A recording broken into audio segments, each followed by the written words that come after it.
우리들이 신앙생활을 하다 보면, 특별히 우리가 신앙생활을 열심히 하다 보면 우리 마음이 복잡해지고 우리 마음이 힘들어지는 순간들이 많습니다. 그 중에 한 가지를 손꼽으라면 이런 거일 겁니다. 악인의 형통과 의인의 고난당함. 쉽게 말하면 믿음이라는 걸 가지고 있지 않는 사람인데 세상에서 잘 먹고 잘 사는 겁니다. 그러나 반대로 믿음을 가지고 살아가는 사람인데 세상에서 고난을 당하고 어려운 일을 당하게 되는 그런 순간을 마주할 때 예수 믿는 사람들의 마음은 참으로 복잡하고 마음이 힘들어질 수밖에 없습니다. 그럴 때면 이런 질문을 하게 되죠. 예수를 믿는 자의 나음은 과연 무엇입니까? 신앙을 가진 자의 더 나음은 과연 뭡니까? 라는 질문을 할 수밖에 없습니다. 그런데 이런 힘겨운 순간들은 안 믿는 사람과 믿는 사람의 대조 속에만 있는 건 아닙니다. 다시 생각해보면 예수를 믿는 사람 안에서도 이런 복잡한 심정이 들 때가 있는 겁니다. 예를 들면 이런 거죠. 나는 신앙생활을 열심히 하고 또 누군가는 신앙생활을 열심히 하지 않습니다. 그럴 때 우리 마음이 복잡해지는 이유는 이겁니다. 나는 열심히 하는데도 불구하고 여전히 가난하고 여전히 질병에 걸려 있는데 신앙생활을 열심히 하지 않는 어떤 사람들은 늘 넉넉하게 살고 아프지도 않고 자기가 원하는 걸 즐기며 살아가는 그런 성도들의 모습을 볼 때 우리는 마음이 참 복잡해지게 됩니다. 그러면 우리는 또 이런 질문을 하게 되겠죠. 더 열심히 신앙생활하는 사람의 더 나음은 무엇입니까? 라는 이런 질문을 하게 된다는 겁니다. 그리고 중요한 것은 이런 복잡한 심정은 평생 우리의 신앙생활 속에 끊임없이 생겨날 거라는 겁니다. 나는 예수 믿는데 저 사람은 예수 안 믿어도 잘 사는구나. 나는 신앙생활을 열심히 하는데 신앙생활을 건성으로 하는 사람들이 더 잘 사는구나. 이런 것들을 볼 때마다 참 복잡한 심정들이 평생 우리는 숙제로 가질 수밖에 없습니다. 우리가 왜 이런 생각을 하냐면 하나님이 우리에게 보상이라는 것을 말씀해 주셨기 때문입니다. 그리고 보상이라는 하나님의 약속을 근거로 보상을 기대하고 있기 때문입니다. 그럼에도 불구하고 우리는 내가 뜻하는 대로 보상이 주어지지 않는다고 여겨지는 순간들이 도리어 있기 때문입니다. 오늘 본문은 우리가 가질 수밖에 없는 두 가지 질문. 예수 믿는 자의 나음이 무엇인가? 또 더 나아가서 신앙생활을 열심히 하는 사람들의 더 나음은 무엇인가? 보상은 무엇인가? 이에 대해서 오늘 본문은 아주 명확하게 답을 주고 있습니다. 그러므로 오늘 본문을 통해서 열심히 신앙생활하는 자들, 예수를 믿고 살아가는 사람들, 그들에게 주어진 가장 큰 보상이 무엇인가? 이 부분을 확인함으로 여러분 모두가 더 잘 믿고 더 신앙생활을 열심히 해야겠다라는 그런 다짐과 그런 결단이 여러분 모두에게 생겨나는 그런 시간이 되기를 바랍니다. 오늘 본문은 여러분이 잘 알고 있듯이 포도원 품꾼 비유로 알려져 있습니다. 내용은 이런 겁니다. 어느 포도원 주인이 이른 아침에 길을 나섰습니다. 여기서 말하는 이른 아침이란 해가 뜨는 시간을 말할 겁니다. 대략 짐작컨대 오전 6시 정도라고 생각이 됩니다. 밖에 나가서 자신의 포도원에 들어가 일할 사람들을 찾고 있는 겁니다. 어떤 사람들을 만났습니다. 그리고 그 사람들이 이런 약속을 합니다. 내가 1데나리온을 줄 테니 나의 포도원에 들어가서 일해 주시오 라고 품꾼으로 초대를 합니다. 그 말을 들은 그 사람은 기꺼이 동의하고 포도원에 들어가 일을 시작했습니다. 그런데 이 포도원 주인은 제3시는 우리 시간으로 말하면 오전 몇 시일까요? 9시지요. 유대인들은 제1시가 오전 6시부터 시작이 되는 겁니다. 그러니까 제3시는 우리 시간으로 오전 9시입니다. 제3시에 한 번 나갔고 또 제6시에 나갔고 그리고 제9시에 나갔습니다. 우리 시간대로 말하면 가장 먼저는 6시에 나가서 포도원에 들어가 일할 품꾼을 불렀고 그 다음에는 우리 시간으로 9시, 12시, 오후 3시에 나가서 또 포도원에 들어가 일할 품꾼을 부른 겁니다. 그리고 마지막에 한 번 더 나갑니다. 제 11시, 우리 시간으로 말하면 오후 5시를 말하는 겁니다. 그 5시에 나가서 또 포도원에 들어가 일할 사람을 찾은 겁니다. 그리고 결국 1시간 뒤인 오후 6시에 모든 포도원의 농사일은 마치게 됩니다. 결국 이런 거죠. 이 포도원 주인은 품꾼을 찾기 위해서 몇 번 나간 겁니까? 계산 잘 해보세요. 몇 번 나갔을까요? 몇 번 나갔죠? 5번. 그쵸? 6시, 9시, 12시, 오후 3시, 그리고 오후 5시. 5번 나간 겁니다. 포도원 품꾼의 입장에서 말한다면 12시간 일한 사람이 있고 또 9시간 일한 사람이 있고 6시간 일한 사람이 있고 3시간 일한 사람이 있고 마지막 한 사람은 얼마나 일을 했을까요? 단 1시간밖에 일하지 않은 사람이 있었던 겁니다. 그런데 흥미로운 것은 9절과 10절의 말씀을 보니까 딱 1시간 일한 사람, 그 사람에게 얼마를 주었다고 말합니까? 1데나리온을 줬다는 겁니다. 여기서 말하는 1데나리온은 당시 유대 사회에서 하루 일하면 받게 되는 근로소득, 품값, 그게 1데나리온이었던 겁니다. 그런데 그 1시간 일한 사람도 1데나리온을 받았는데 12시간을 일한 사람도 1데나리온을 받았다라는 이야기가 오늘 본문의 내용입니다. 그렇다면 이 본문의 내용을 가지고 우리에게 주시고자 하는 메시지는 과연 무엇일까? 첫째는 이런 겁니다. 구원은 하나님의 전적인 은혜의 결과물이다 라고 말하고 있다는 겁니다. 그래서 오늘 본문 1절은 무엇으로 시작이 됩니까? 어떤 표현으로 시작이 되죠? 1절. 천국은 마치 이렇게 천국에 대한 이야기라는 것을 우리에게 말하고 있는 겁니다. 다시 말하면 구원에 대한 이야기를 말하고 있다 이렇게 말할 수 있는 겁니다. 그래서 오늘 본문을 보면 품꾼으로 택함을 받은 것, 포도원에 들어간 것, 그리고 1데나리온씩을 그들이 받은 것, 이 모든 것들은요 사실은 구원이라는 것을 설명하기 위한 여러 가지 표현들, 상징적인 표현들이라는 것으로 우리는 이해하면 되는 겁니다. 그리고 이 구원이라는 것은 전적으로 하나님의 은혜라는 것을 밝히 말하고 있다는 거예요. 그래서 제11시, 그러니까 오후 5시에 와서 1시간 일한 사람, 그가 받은 품값은 얼마라고요? 1데나리온이었다라고 말하고 있습니다. 여러분, 1시간 일했는데 하루를 일해야 받을 수 있는 그 품값 1데나리온을 받았다라는 겁니다. 또 생각해 보세요. 제3시, 제9시, 6시, 제9시 이 사람들도 받은 품값이 얼마입니까? 동일하게 1데나리온입니다. 그러나 주목할 것은 무엇이냐? 제3시, 제6시, 제9시에 와서 일한 사람은 엄밀히 말하면 하루를 일한 사람은 아니에요. 하루를 일했다라는 말은 오전 6시에 나가서 오후 6시까지 일을 마쳐야 하루를 일한 사람에게 해당되는 거예요. 그러나 우리 식대로 말하면 9시에 와서 일을 한 사람, 12시에 와서 일한 사람, 오후 3시에 와서 일한 사람, 이들은 하루를 일한 사람들이 아니라는 거예요. 그런데도 불구하고 그들이 받은 품값은 똑같이 1데나리온이었다라는 거예요. 무엇으로 설명하겠습니까? 이것은 포도원 주인의 자비로움을 설명하고 있다는 거예요. 여러분, 제3시, 제6시, 제9시 여러분 이들은 누구예요? 3절을 보니까 제3시에 나가보니 장터에서 놀고 서 있는 사람들이 또 있는지라.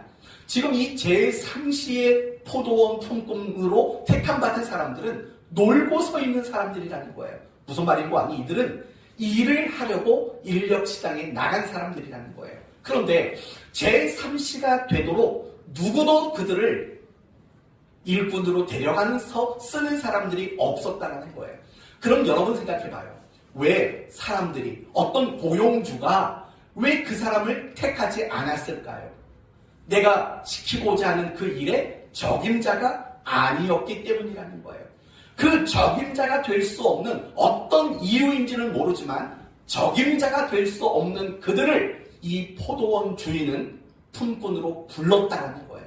그러니까 이런 것들만 봐도 3시든 6시든 9시에 나간 사람이든 모두가 다 은혜와 자비라는 혜택을 받은 사람이라는 것을 우리는 충분히 짐작할 수 있습니다. 그러면 어쩌면 여러분은 그런 생각하실지도 몰라요.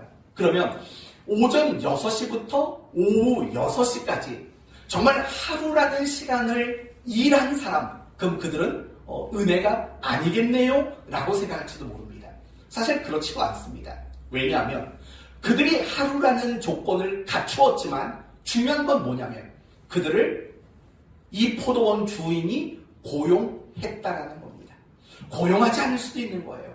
그럼에도 불구하고 그들을 고용했다라는 측면으로 본다면 비록 하루라는 12시간을 그들이 다 채워서 일을 했지만 그들에게도 역시 은혜가 주어진 것은 부정할 수 없는 사실이라는 겁니다.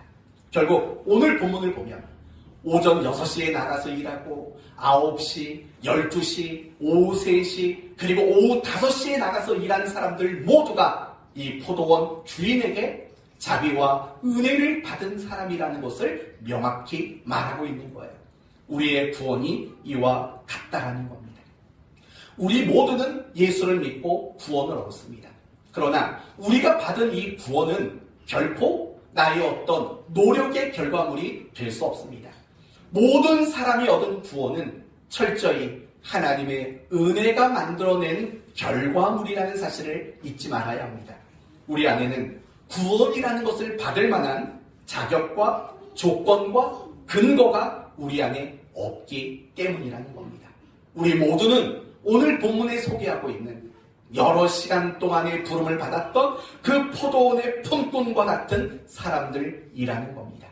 사랑하는 성도 여러분, 저와 여러분이 받은 구원이 전적인 하나님의 은혜의 결과물이라는 사실을 믿으십니까? 믿으시죠? 그러셔야 돼요. 그것을 믿는 그 믿음에서부터 우리의 신앙생활이 가능해질 수 있기 때문입니다. 우리가 신앙생활이 어렵다고 느껴지는 이유는 사실은 여기에 있는 거예요. 내가 받은 구원, 내가 가지고 내가 누리고 있는 모든 것들이 은혜라는 것에 대한 실감이 없고 그것이 은혜로 인한 것이라는 확신이 없기 때문에 우리의 신앙생활은 늘 어려움을 느끼는 그런 신앙생활일 수밖에 없는 겁니다. 저는 여러분에게 바라고 부탁합니다. 여러분이 받은 구원뿐만 아니라 여러분이 가지고 누리는 모든 것들이 하나님의 은혜의 선물로 되어진 것임을 여러분 모두가 확신하고 그 확신으로 말미암아 여러분이 더더욱 신앙생활을 열심히 할 수 있는 그런 은혜가 임하게 되기를 바랍니다. 그렇다면 여러분 모두는 구원을 받았습니다. 은혜로 구원을 받았습니다. 이제 심각한 질문을 해봅시다. 그래서 더 나아진 게 있습니까?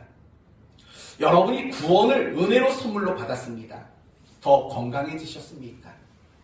통장 잔고가 좀 더 늘어나고 있습니까? 사업은 좀 잘 되고 계십니까? 아니면 하고자 하는 일들이 다 형통하게 이루어지고 있습니까? 어떤 세상적, 어떤 현실적 특별 대우를 받고 계십니까? 여러분, 이 질문에 여러분의 대답은 뭡니까? 사실은 아니요가 나오는 게 맞습니다. 내가 믿음을 갖고 내가 신앙을 가졌지만 남들보다 더 건강한 건 아닙니다. 그렇죠? 내가 남들보다 먼저 신앙을 가졌지만 내가 더 많이 부자가 되는 것도 아니라는 겁니다. 어떨 때는 가만히 보면 내가 믿음이라는 것을 받았고 구원을 받았지만 병에 걸려 어려운 순간들을 겪고 있는 성도도 많고 모든 일에 사업에 실패, 여러 가지 고난과 시련을 당하는 그런 성도들도 적지 않다는 것을 보게 됩니다. 그럴 때면 우리는 이런 생각을 가지게 됩니다. 내가 예수 믿어서 더 나은 게 뭡니까? 라는 이 질문을 우리는 할 수밖에 없다라는 거예요. 그렇지 않습니까?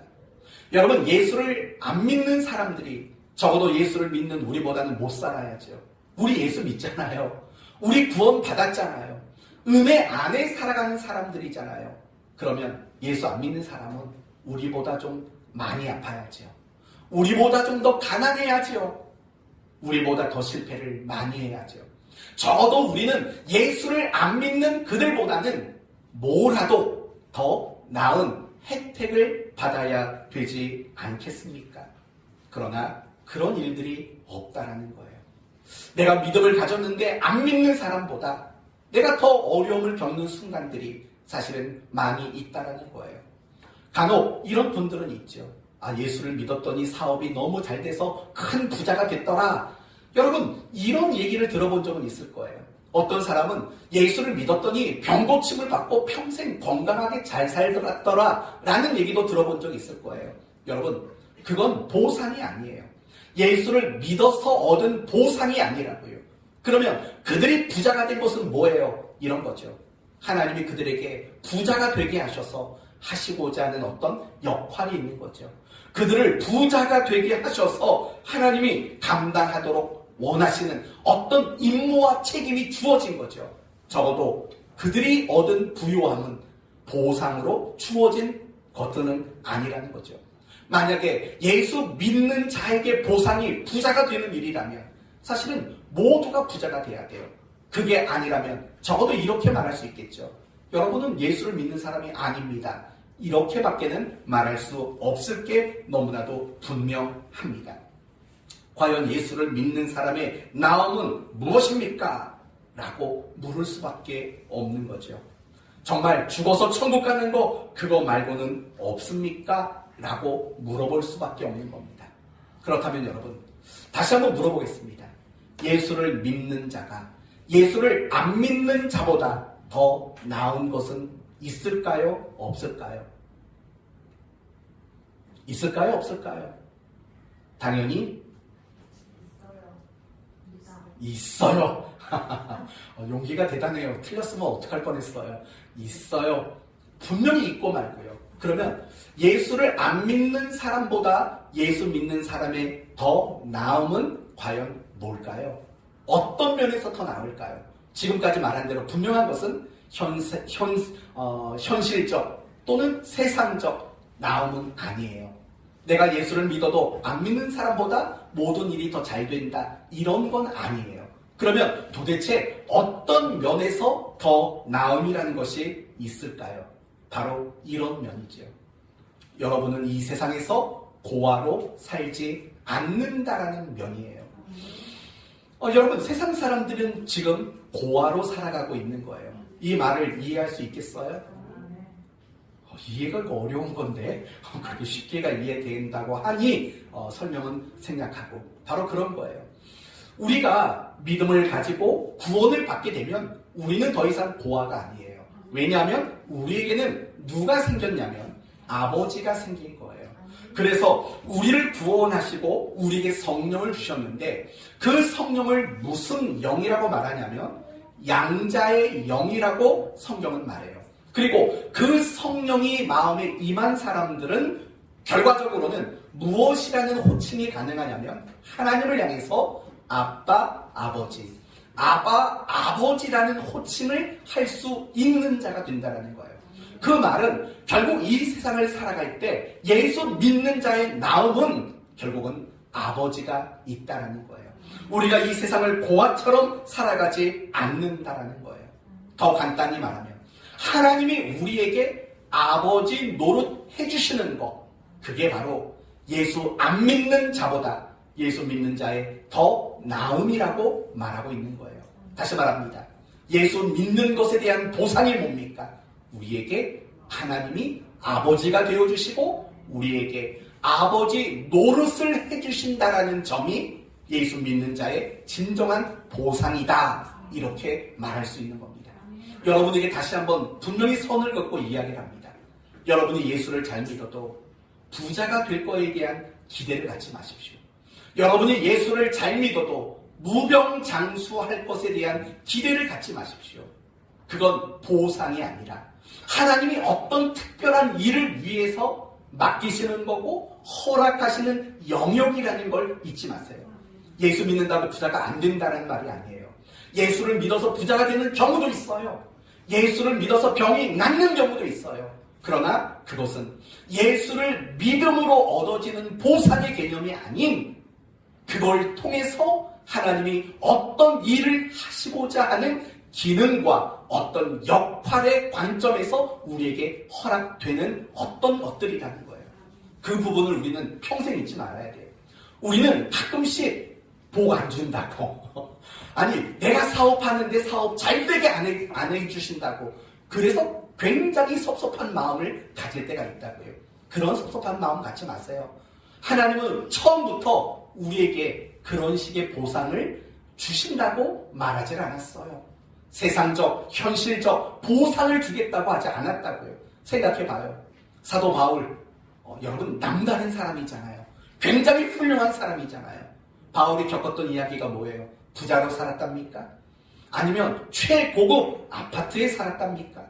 아니면 최고가 고성능 자동차를 타고 다녔다고 말합니까? 바울이 당한 걸 보세요. 감옥에 가고 매를 맞고 굶주렸고 헐벗었고 미움을 당하고 여러분 바울이 당했던 일들은 그런 것들이라고요. 그러나 우리가 가지고 있었던 잘못된 기대라는 관점에서 본다면 사실은 이해가 안 되는 거죠. 우리는 온통 가지고 있는 기대들은 다 그런 거잖아요. 예수 믿으면 부자가 되고 예수 믿으면 손 대는 것마다 막 잘 되고 병 안 걸리고 병 걸렸다가도 싹 사라져버리고 이런 걸 기대한다고요. 애당초 그런 것을 보상하겠다고 하나님은 말하지 않았어요. 이 부분을 여러분이 명확하게 하지 않으면 늘 여러분은 하나님께 섭섭하고 하나님께 시험되는 이런 인생이 될 수밖에 없어요. 하나님이 우리에게 약속하신 보상, 예수 믿으면 주시겠다고 하신 보상은 내가 무슨 노릇 해주겠다? 아버지 노릇 해주겠다. 이게 바로 약속받은 바 우리의 보상이라는 거죠. 그렇다면 하나님이 우리에게 아버지 노릇 해주신다라고 보상을 약속하셨는데 그렇다면 아버지 노릇은 뭘까요? 도대체 하나님, 보이지 않는 그 하나님이 나에게 아버지 노릇을 해주시는 것은 결국 뭘까요? 우리와 함께 하겠다는 거죠. 모든 내가 겪는 좋은 일이든 실패든 합력해서 선을 이룬다는 거죠. 그러나 그거보다 더 중요한 개념이 있어요. 하나님이 나에게 아버지 노릇 해주신다는 것은요, 결국 우리에게 기쁨과 평안을 주시겠다라는 말인 거예요. 요한복음 15장은요, 예수님이 제자들에게 뭔가 중요한 가르침을 주시는 제자들을 위한 메시지가 요한복음 15장에 있어요. 15장 11절에 보면 이런 말씀이 나와요. 내가 이것을 너희에게 이름은 내 기쁨이 너희 안에 있어 너희 기쁨을 충만하게 하려 함이라 라고 말을 한다고요. 여러분, 제자된 자들에게 지금 무엇을 축복하고 있어요? 기쁨이라는 것을 축복하고 있다고요. 여러분, 제자들은 어떤 사람입니까? 모든 걸 버린 사람이에요. 예수를 따른 사람이에요. 그리고 앞으로도 십자가를 감당해 내야 될 사람들이에요. 그런데 그들에게 약속한 것은 어떤 세상적이고 현실적인 좋은 것들이 아니에요. 바로 기쁨을 보상으로 제시하고 있는 거예요. 이런 얘기죠. 세상 사람들이 볼 때는 기뻐할 것이 없어요. 그럼에도 불구하고 그들의 심령에는 무엇이 생기는 거예요? 기쁨이 생겨나게 되는 거예요. 그게 하나님이 우리에게 아버지 노릇 해주심이라는 거예요. 경험해보지 않으셨나요? 누가 봐도 남들이 볼 때 지금 나는 한숨을 쉬어야 돼요. 남들이 볼 때 나는 지금 눈물을 뚝뚝뚝 흘려야 돼요. 그런데 내 마음속에 기쁨이라는 것이 솟아나요. 그런 경험을 여러분 해보신 적이 있잖아요. 그게 바로 하나님이 우리에게 아버지 노릇 해주심이라는 거예요. 또 하나는 뭐라고요? 평안을 주신다고요. 평안을. 사도행전 9장을 보면 이런 구절이 나와요. 그리하여 온 유대와 갈릴리와 사마리아 교회가 평안하여 든든히 서가고 라고 말해요. 여러분, 이 사도행전 9장의 이야기는 결국 뭐냐면 예수 믿는 사람들이 유대인들에게 박해를 받았어요. 그래서 그들은 자신이 살던 예루살렘에서 떠나 사마리아로 가고 사마리아도 떠나 여러 이방 지역으로 쫓겨가고 있는 상황이라고요. 지금 러시아의 침공을 받아서 우크라이나의 백성들이 지금 피난길에 올랐잖아요. 그런 지경에 이 기록이 되어 있다고요. 어떤 내용이라고요? 평안하여 든든히 서가고라는 말이 나온다고요. 누가 봐도 평안을 누릴 상황이 아니라고요. 그런데 그들은 그런 상황에서도 평안을 누리고 있는 거예요. 그게 하나님이 우리에게 아버지 노릇 해주시는 거예요.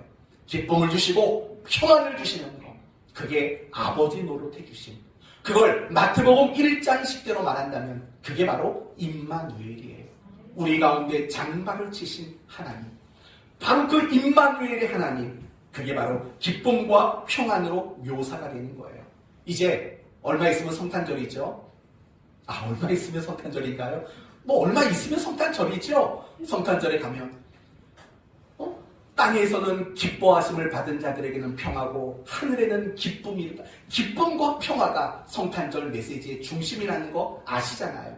그게 바로 하나님이 우리에게 아버지 노릇 해주심이라는 보상을 언급하고 있는 거예요. 사랑하는 성도 여러분, 이게 바로 기뻐할 수 없는 순간에 기뻐하고 마음이 평안할 수 없는 그 순간에 마음이 평안해지는 거. 그게 하나님이 우리에게 아버지 노릇 해주신다라는 거예요.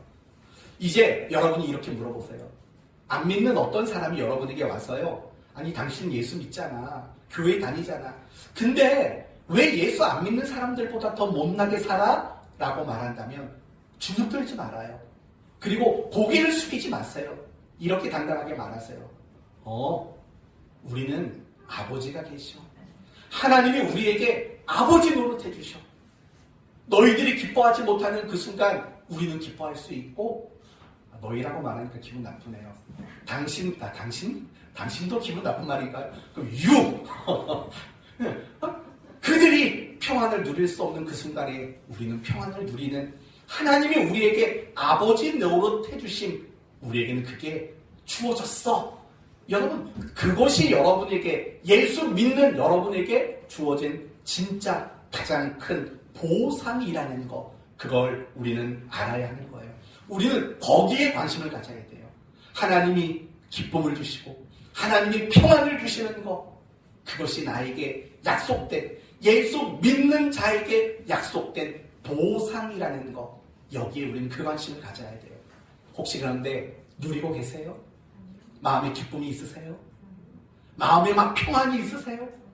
나는 그 기쁨, 그 평안을 누리고 있는지를 생각해 보세요. 만약에 내가 그 기쁨과 그 평안을 누리고 있지 못하다면 하나님이 안 주신 게 아니에요. 하나님이 주심에도 불구하고 여러분이 자식 노릇을 거절한 거예요. 마치 탕자처럼 저 나갈래요 하고 집 나간 자의 모습으로 그렇게 살아가고 있기 때문에 그 기쁨과 그 평안을 누릴 수 없을 수밖에 없는 거예요. 저는 여러분에게 축복하기를 원합니다. 하나님이 여러분에게 아버지 노릇 해주시는 이 보상을 매일매일 누리셨으면 좋겠어요.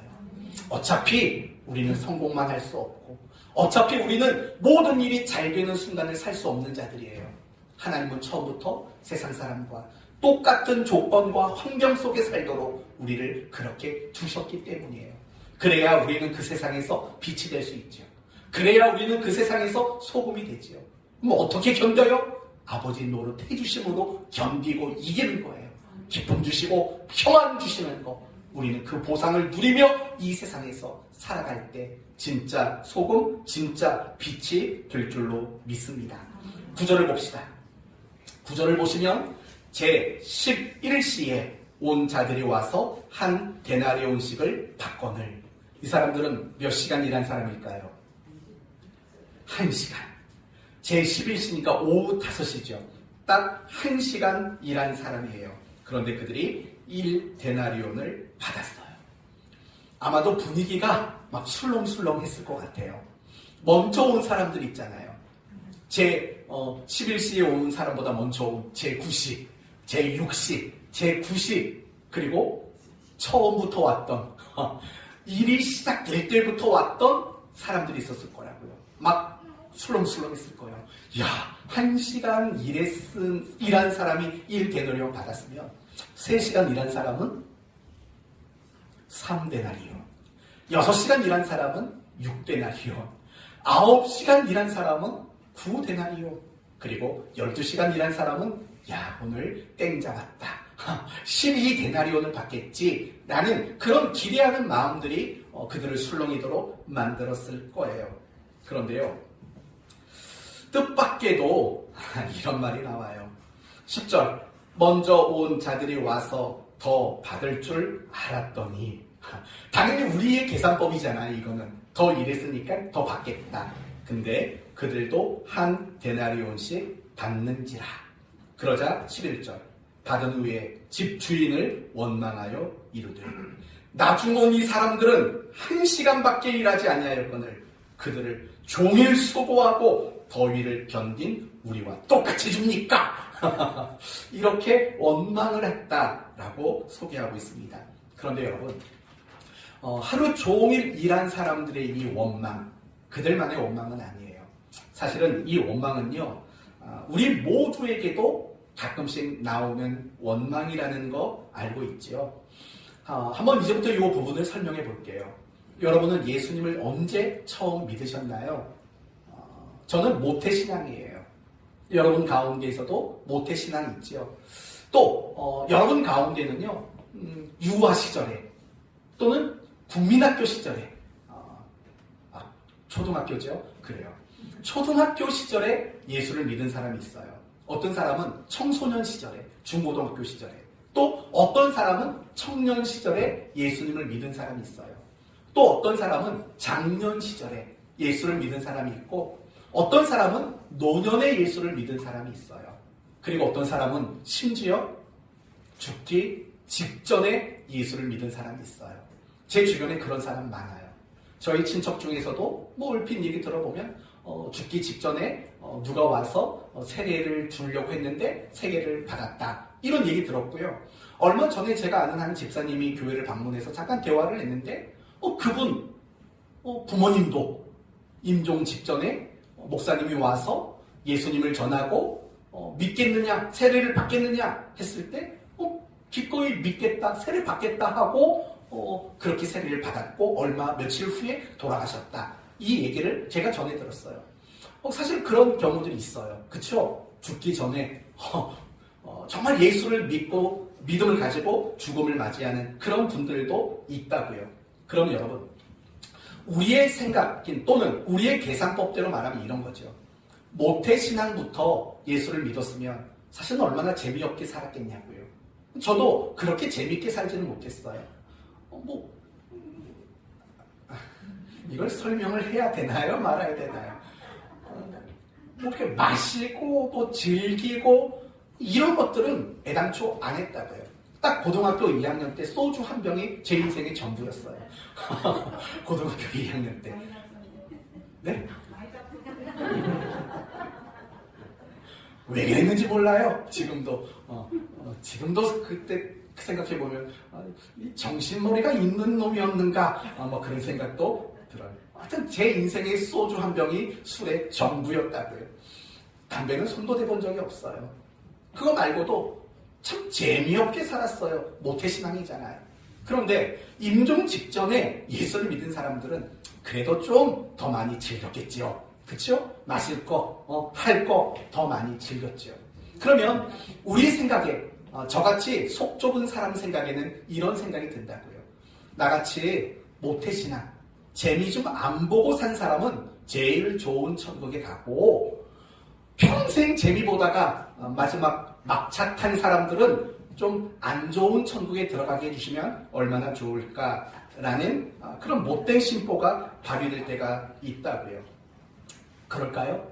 모태신앙이라고 또는 막차 탔다고 좋은 천국, 안 좋은 천국 그렇게 차등이 있는 천국에 가게 될까요? 사실 그렇지 않다고요. 모태신앙으로 평생을 재미없게 산 사람이나 임종 직전에 예수를 믿고 막차 탄 사람이나 사실은 동일하다고요. 예수님이 십자가에서 운명하기 직전에 우편 강도에게 이렇게 말씀하신 거 기억나시죠? 광도에게 말한 겁니다. 이 사람은 처음에 십자가에 못 박힌 상태에서도요, 예수님을 막 욕했던 사람이에요. 그런데 죽기 직전에 개종을 한 거예요. 그럴 때 예수님이 뭐라고 말하냐면 네가 오늘 나와 함께 낙원에 있을 거라고요. 나와 함께라고 말해요. 나와 같이 낙원에 있을 거라고 말한다고요. 그러니까 예수님이 계신 낙원이나 이 강도 죽기 직전, 진짜 이게 도대체 몇 분 전에 예수를 믿었는지는 모르겠지만 그 사람이 함께 있는 그 낙원은 사실은 동일하다라고 생각을 말하고 있는 거죠. 다르지 않아요. 임종 직전에 예수 믿었다고 조금 허름한 천국에 살지를 않는다고요. 똑같이 하나님이 계신 그곳에 우리는 살게 된다고요. 그러면 우리는 또 머리를 굴려야죠. 어떻게 머리를 굴릴까요? 이렇게 굴리면 되죠. 그래요. 거기까지는 양보할게요. 똑같은 천국에 산다 칩시다. 그러면 처음부터 재미없게 신앙생활만 했던 우리에게는 금연료관 주십시오. 금딱지 주십시오. 그리고 중간에 온 사람들은 은딱지, 은면류관 주십시오. 그리고 대신 마지막에 예수 믿고 겨우 천국 온 사람들은 개털 모자 주십시오. 그렇죠? 이런 생각이 들 수밖에 없다고요. 아니 억울하잖아요. 나는 평생을 재미없게 살았는데 저 양반은 평생 즐기며 살다가 마지막에 저 예수 믿어요 해가지고 왔는데요.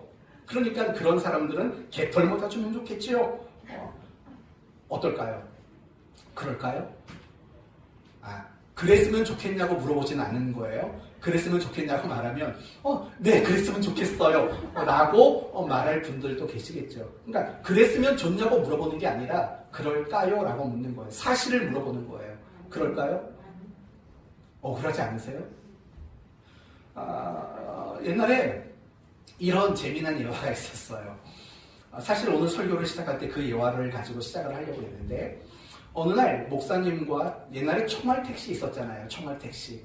막 서울에서 인천까지 15분에 도착해주는 뭐 그런 총알택시 기사가 있었다고요. 한 날 같이 죽어서 천국에 갔대요. 내심 목사님은 자기가 하나님 앞에 칭찬을 더 많이 받을 거라고 생각을 했대요.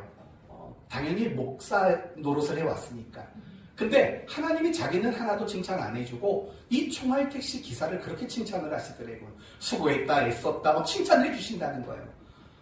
너무 억울한 거예요. 그래서 목사님이 따져 물었대요. 목사님, 저는 평생 목회하다 왔는데 저 총알택시 이 명분만 교인이지 신앙생활도 똑바로 안 한 그 사람을 왜 이렇게 칭찬해 줍니까? 하나님이 이렇게 말했대요. 이 총알택시 기사는 이 택시에 타는 사람들에게마다 기도하도록 만들었다. 그런데 너는 설교할 때마다 성도들을 재웠다. 이렇게 말했던 얘기가 있어서 그 얘기가 너무 재밌어가지고 그러면서 이런 말을 하려고 했어요. 제발 설교 시간에 졸지 마세요. 저 천국 가서 하나님께 칭찬받을 거 없어요. 졸지 마세요. 이런 말을 하려고 했는데 결국 다 할 말은 했네요. 생각해보니까. 그렇죠? 억울하다고요. 나는 평생 재미없게 살았는데 정말 재밌게 청준아 이 정도면 됐니? 그래. 아무튼 평생 재미없게 살았고 누구는 평생 재밌게 살았는데 도대체 다 똑같아. 장소도 똑같아요. 뭐 금, 은, 개털 이런 것도 없이 똑같아요. 차등이 없어요. 그러면 무슨 재미가 있겠냐고요. 그럼 이제 하나님께 이제 물어야죠. 이제 따져 물어야 돼요. 하나님, 그러면 이 세상에서라도 좀 다르게 해주세요. 천국은 내가 다 참아낼게요.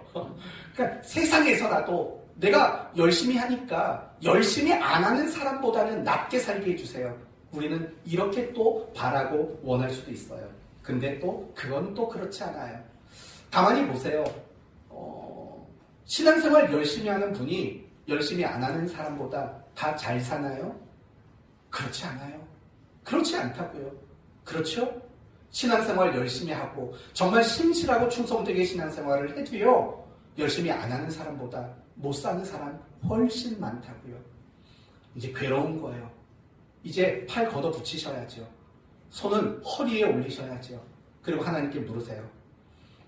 내가 이렇게 신앙생활 열심히 하는데 도대체 그러면 열심히 하는 나에게 보상이 뭡니까? 라고 물으셔야만 해요. 그런데 사실은 그 질문이 오늘 본문 바로 위에 마태복음 19장 27절에 베드로가 먼저 물어봤어요. 이 질문을 27절 한번 볼까요? 19장 27절 보시면 이에 베드로가 대답하여 이르되 보소서 우리가 모든 것을 버리고 주를 따랐사온데. 여러분, 이 말 속에는 뭐가 있냐면 저 사람들은 버리진 않았잖아요. 그저 자기들이 아쉬울 때만 따라다녔지만 우리는 다 버렸어요. 다 버렸다고요. 배도 버려, 그물도 버려, 집도 버려, 가족도 버려, 다 버렸다고요. 그러면서 뭐라고 말하면 그런즉 우리가 무엇을 얻으리이까? 그러면 우리는 무슨 보상 받을 겁니까? 우리에게 무슨 보상을 해줄 겁니까? 베드로와 제자들이 그렇게 물어봤다라는 거예요. 그리고 중요한 것은 오늘 본문은 바로 그에 대한 대답이라는 사실을 우리는 알아야 돼요. 12절이 바로 그 대답이에요. 12절은요 우리가 함께 읽었으면 좋겠어요. 오늘 본문 12절, 20장 12절 다 같이 읽어봅시다. 시작.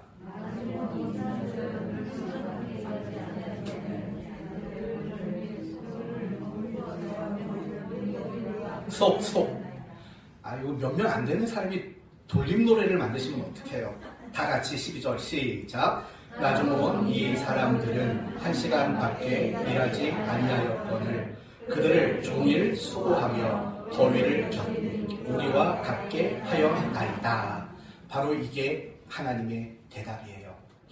나 신앙생활 열심히 했어요. 남들보다 열심히 했어요. 그러면 내 보상이 뭐예요? 하나님은 이렇게 대답해요. 그래, 열심히 한 거 그게 보상이다. 이렇게 대답을 하는 거라고요.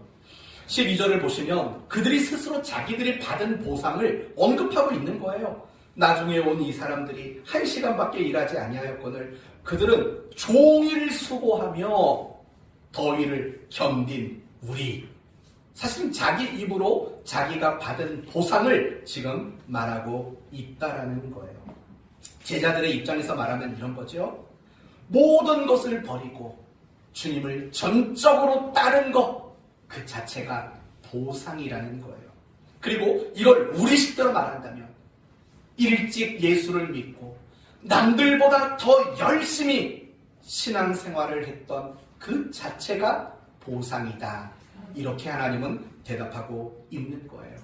이게요 사실은 굉장히 중요해요. 여러분이 신앙생활을 할 때 이 보상의 개념이 정립되지 않으면요 신앙생활을 제대로 못할 수밖에 없어요. 이제 이 부분, 여러분이 남들보다 많이 한 거, 여러분이 남들보다 열심히 한 거, 여러분이 남들보다 신앙생활에 수고와 노력과 땀 흘림을 많이 한 거, 여러분이 남들보다 헌신을 많이 한 거, 여러분이 남들보다 예배를 더 많이 드린 거, 남들보다 기도 많이 한 거, 이게 바로 보상이라는 거예요. 이걸 여러분에게 설명할게요. 고린도전서 9장 18절 말씀을 보시면 바울이 이런 말을 해요. 그런즉 내 상이 무엇이냐? 내가 복음을 전할 때에 값없이 전하고 복음으로 인하여 내게 있는 권을 쓰지 아니하는 이것이라. 잘 들어봐요. 내 상이 뭐냐? 그러니까 내 보상이 뭐냐? 그러면서 말을 하기를 내가 복음을 전할 때, 그러니까 복음을 전하는 게 보상이래요. 그리고 복음으로 인해 내 권리를 쓰지 않는 것, 그거죠. 뭐냐면 복음을 제대로 전하기 위해서 화내고 싶은데, 주먹질하고 싶은데, 할 말 당당히 하고 싶은데 그거 안 하는 거, 그게 보상이래요. 바로 이것이 보상이로다. 바울은 이야기를 한다고요. 여러분, 지금 바울의 보상의 개념은 너무 명확하고 너무 정확했다고요.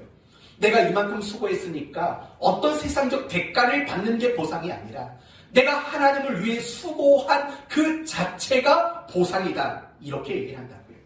좀 더 설명해 볼까요? 마태복음 25장을 보시면 달란트 비유를 아실 거예요. 어떤 주인이 먼 길을 갈 때 어떤 사람에게는 5달란트, 어떤 사람에게는 2달란트, 어떤 사람에게는 1달란트를 맡겼다고요. 그리고 시간이 지나고 주인이 돌아와서 그 3명의 종들과 결산을 했다고요. 그리고 5달란트 받은 사람은 5달란트의 이윤을 남겼고 2달란트 받은 사람은 2달란트의 이윤을 남겼어요. 그러나 1달란트 받은 사람은 그걸 땅에 묻어두고 아무것도 하지 않고 그 1달란트를 주인에게 돌려줬어요. 그러면 여러분, 이 1달란트 받은 사람은 뭔가 수고했나요? 안 했다고요. 오늘 포도원 품꾼의 비유로 말한다면 이 한 달란트 받은 사람은 몇 시에 온 사람과 비슷할까요? 제 11시, 오후 5시에 온 그 사람과 흡사하다고요. 그러면 5달란트 받은 사람은 오늘 본문에서 누구와 흡사합니까? 하루 종일 더위를 견딘 그 사람과 비슷하다고요. 됐어요. 그러면 이 5달란트 받은 사람은 어떤 보상을 받았을까요? 가만히 생각해봐요. 칭찬해 주셨죠. 잘했다. 굿. 칭찬을 해줬다고요. 그러면서 어떻게 했어요? 더 많은 것을 내게 맡기리라고 말한다고요. 여러분, 이건 웃기는 일이에요. 아니, 뼈 빠지게 일을 했는데 더 많은 일을 맡기겠대요. 주인이 하고자 하는 일에 참여시키겠대요. 아니, 열심히 일했는데 일을 도리어 더 많이 맡기겠다고요. 그게 보상이라고요. 이 5달란트 받은 자에게 보상은요, 그 5달란트를 맡고 그걸 가지고 주인의 뜻대로 일을 한 것이 보상이기 때문에 더 많은 일을 주인과 함께 할 수 있도록 맡기겠다라는 게 보상으로 제시가 된다고요. 누가복음 15장의 탕자의 이야기에서도 이 보상의 개념은 명확하게 나와요. 어느 아버지에게 2 아들이 있었어요. 근데 막내 아들이, 둘째 아들이 아버지에게 유산을 내놓으래요. 그리고 그 유산을 받아다가 먼 나라로 떠나서 허랑방탕하게 살았어요. 여러분, 오늘 이 포도원 품꾼으로 비유한다면 이 둘째 아들, 흔히 탕자라고 말하는 이 사람은 누구와 똑같을까요?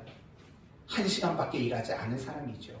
그러나 첫째 아들은 아버지 곁에서 아들, 자기 동생이 떠난 빈자리까지 다 채웠다고요. 누구와 같아요? 이 하루 종일 일한 사람과 하나도 다르지 않다고요. 어느 날 이 탕자가 집에 돌아왔어요. 그랬더니 아버지가 어떡하냐면 옷을 제일 좋은 걸로 입히고 가락지를 끼우고 반지 껴주고 신발 갈아 신겨주고 송아지를 잡았네요. 파티를 열었다고요. 하루 종일 뼈 빠지게 일하고 집에 오던 이 첫째 아들이 그 광경을 보고 뒷목을 잡았어요. 기가 막힌 거죠. 그러면서 아버지에게 뭐라고 말하냐면 이렇게 말해요. 내가 여러 해 아버지를 섬겨 명을 어김이 없거늘, 내가 여러 해라고 말해요. 명을 어긴 적이 없거늘 내게는 염소 새끼라도 주어서 내 벗으로 즐기게 하신 적이 없거든. 아버지의 살림을 창녀들과 함께 삼켜버린 이 아들이 돌아오매 이를 위해 살찐 송아지를 잡으셨습니까? 라고 말한다고요. 그러니까 오늘 본문과 너무 똑같은 거예요. 하루 종일 일한 그 사람들이 1시간밖에 일한 그 사람과 똑같은 걸 줍니까? 똑같은 얘기잖아요. 그때 아버지는 이렇게 보상을 설명하세요. 예, 너는 항상 나와 함께 있었느니라 라고 말한다고요.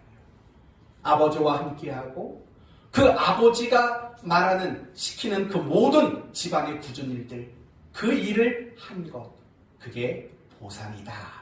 이렇게 아버지가 둘째 아들에게 이야기를 하고 있는 겁니다. 사랑하는 성도 여러분, 남들보다 신앙생활 열심히 하는 분들이 잘 들어주셨으면 좋겠어요. 물론 신앙생활 열심히 안 한다고 스스로 생각하는 분들도 잘 들어주시면 좋겠어요. 신앙생활을 열심히 하면 늘 억울해요. 신앙생활 열심히 하지 않는 사람들이 답답해요. 그리고 괘씸해요. 그러나 그러지 마세요. 여러분이 신앙생활을 열심히 하는 것 그 자체가 누구도 가질 수 없는 보상이기 때문에 그래요. 여러분이 예수님을 잘 믿고 여러분이 신앙생활을 열심히 하고 노력한 것, 그게 이 세상에서 여러분이 받을 수 있는 가장 큰 보상이라는 거예요. 더 구체적으로 얘기해 볼까요? 신앙생활을 더 열심히 잘하기 위해서 재미있는 것들을 포기했어요. 가고 싶은 곳이 있어도 못 갔어요. 하고 싶은 일이 있어도 할 수가 없었어요. 할 말이 있는데 할 말도 못했어요.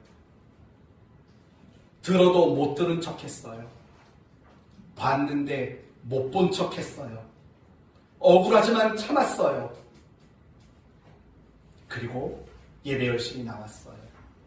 새벽에 열심히 나왔어요. 기도 열심히 했어요. 교회에 열심히 참여했어요. 하나님 나라와 몸된 교회를 위해서 눈물과 땀을 흘렸어요. 손해를 봤어요. 애가 탔어요. 오른밤을 맞았어요. 속옷을 벗어줬어요. 하나님 말씀에 순종했어요. 그게 그 자체가 여러분에게는 보상이라는 거예요. 그러나 반대로 여러분이 땀을 흘리지 않았어요.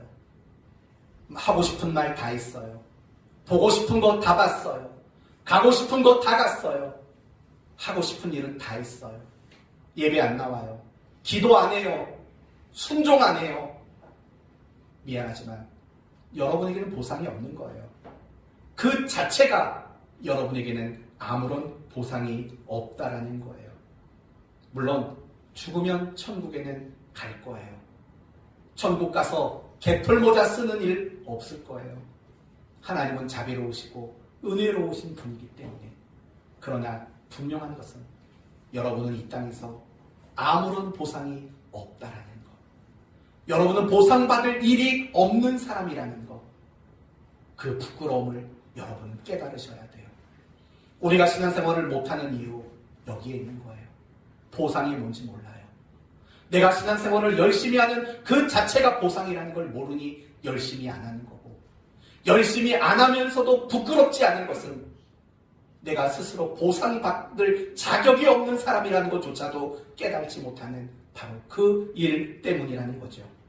사랑하는 성도 여러분, 신앙생활을 열심히 하는 사람의 더 나음이 뭐예요? 열심히 하는 것 그 자체가, 시간을 허비하지 않는 것 자체가, 하나님께 쓰임받은 것 그 자체가 바로 보상이라는 사실을 저는 여러분이 잊지 않았으면 좋겠습니다. 해야 할 이야기는 많지만 여기서 마무리하도록 하겠습니다. 그러면 이제 어떻게 사시겠습니까? 서로 은혜로만 대접하세요. 우리 모두는 천국에 갈 자격이 없는 사람이에요. 그러나 예수를 믿고 천국 갔지요. 하나님이 우리를 은혜로 대우하시기 때문에 가능했던 일이에요. 서로 은혜로 대우하세요. 이렇게 하시면 안 돼요. 1시간 일한 사람은 1데나리온, 2시간 일한 사람은 2데나리온. 이런 식의 계산을 하지 마시라고요. 예를 들면 이런 거겠죠. 나한테 잘해주는 사람은 나도 잘해주고. 이게 바로 1달란트, 1시간 일하고 1달란트 데나리온을 받은 사람을 가지고 원망했던 사람들의 모습이라고요. 나한테 잘해주면 나도 잘해주고, 나한테 못되게 굴면 나도 못되게 굴고, 그런 세상적인 계산법이라고요. 잘하는 사람에게는 칭찬을 많이 해주고, 못하는 사람에게는 깔보고, 이런 건 세상의 계산법이에요. 은혜의 계산법은 나에게 잘하든 못하든, 그 사람이 신앙생활을 열심히 하든 열심히 하지 않든 동일하게 너그럽게 대하는 게 은혜의 계산법이에요. 그리고 중요한 것은 여러분의 하루하루의 삶이 보상이 있는 삶을 살도록 노력해보세요. 보상이 있는 삶. 적어도 이 자리에서 예배하는 여러분은 예배 드린다라는 보상이 있는 거죠. 물론 이 안에도 각양각색일 거예요. 겨우 나온 것만큼의 보상을 받는 사람들도 있지만 전심으로 예배하는 그 보상을 받는 사람도 있을 거라고요. 여러분의 신앙생활 자체가 보상이라는 사실을 기억하시고 날마다 보상이 있는 하루를 살아가는 여러분 모두가 되시기를 바랍니다. 헛된 걸 보상으로 바라지 마세요. 이제 말씀을 마치겠습니다. 예수 믿는 사람이 안 믿는 사람보다 나은 건 뭐라고요? 우리는 고아가 아니라는 거. 하나님의 아버지 노릇해 주시는 거. 말할 수 없는 상황에서도 기쁨과 평안을 누리는 거. 예수 믿는 자의 보상이에요. 신앙생활을 열심히 하는 사람의 보상은 뭐지요? 그 열심을 낸 것 자체가 바로 보상이라고 말씀을 드렸습니다. 저는 여러분에게 보상이라는 설교를 했어요.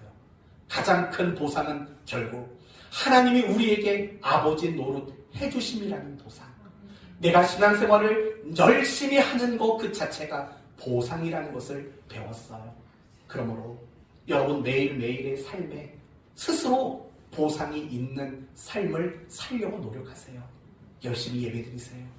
열심히 경건 생활하세요. 열심히 순종하세요. 열심히 땀 흘려 살아가는 여러분 되세요. 보상이 있는 삶을 살아가는 복된 성도 되시기를 예수님의 이름으로 축원드립니다. 아멘. 기도합시다. 하나님, 우리는 신앙생활을 하다 보면 마음이 힘들어질 때가 있습니다. 아니, 왜 예수 안 믿는 사람들이 더 잘 살까? 아니, 왜 신앙생활을 열심히 하지 않는 저 사람이 나 물을 것이 없는 인생을 살까? 우리는 이 보상이 흔들리고 보상이 무엇인가 착각하며 살아가 스스로를 괴롭게 만들 때가 많았습니다. 그러나 오늘 우리에게 보상이 무엇인가를 분명히 말씀해 주셨습니다. 예수 믿는 자의 보상은 하나님이 아버지 노릇해 주시는 것이고, 더 열심히 신앙생활하는 사람의 보상은 그렇게 열심을 낸 것 자체라고 말씀하셨습니다.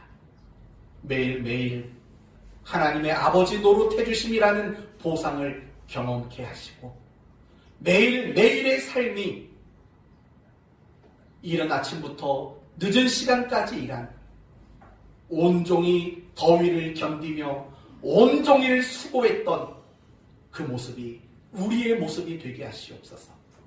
매일매일 우리의 삶이 보상으로 가득 찬 삶이 되게 해 주옵소서. 오늘 이 말씀이 성도들의 마음을 움직이게 하시고, 성도들이 오늘 주신 말씀을 근거로 다시 한번 보상을 소원하는 삶이 되게 하시옵소서. 예수님의 이름으로 기도 올리옵나이다. 아멘.